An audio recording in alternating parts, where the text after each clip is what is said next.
اسی لیے اپنے گھر میں اتارا تھا علی کو، اسی لیے دروازہ بنایا تھا کعبے میں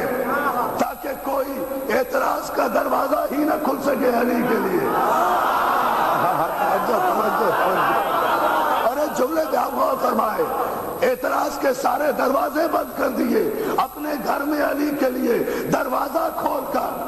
تاکہ قیامت تک، اور ویسے بھی ضروری تھا کہ حل جزاء الاحسان الا الاحسان، احسان کا بدلہ احسان ہے، نیکی کا بدلہ نیکی ہے۔ پروردگار نے جب بندوں کو یہ حکم دیا ہے کہ تم احسان میرے ساتھ نیکی کرو، میں تمہارے ساتھ نیکی کروں گا، تم اپنی حیثیت کے مطابق کرو گے، میں اپنی قدرت کے مطابق کروں گا، تو جب قدرت کے علم میں تو تھا، قدرت نے کہہ دیا تھا کہ اے ابو طالب،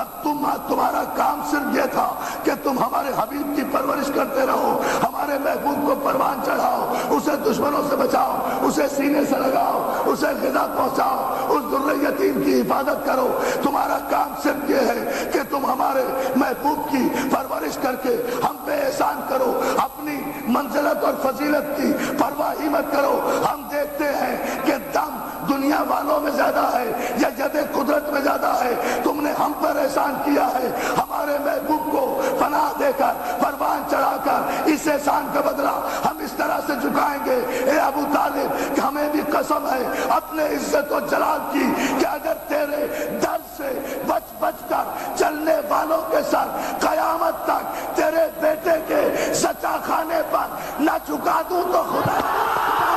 اے ابو طالب، تم نے ہم پر احسان کیا ہے، ہمارے حبیب کی پرورش کی ہے، ہمیں بھی تم پرواہ مت کرو، اگر کوئی تیرے در سے بچ کر جاتا ہے تو جائے۔ ہمیں بھی قسم ہے اپنے عزت و جلال کی کہ اگر تیرے در سے بچ بچ کر چلنے والوں کے سر قیامت تک تیرے بیٹے کے سچا خانے پر نہ جھکا دیں تو ہمیں بھی خدا نہ کہنا، ہمیں بھی دیکھنا یہ ہے، ہمیں بھی دیکھنا یہ ہے کہ یہ تجھ سے بچ بچ کر جائیں گے کہاں۔ شرافت سے تیرے بیٹے کے دروازے پر آ جاتے تو سلمان اور ابو ذر بنا دیتے، اب ہمارے حکم کے تحت آئیں گے تو تو دیکھنا سر مڈے ہوئے ہوں گے، کفن پہنے ہوئے۔ میں نے بھی جملہ سنے، مولا آپ کو سلامت رکھے،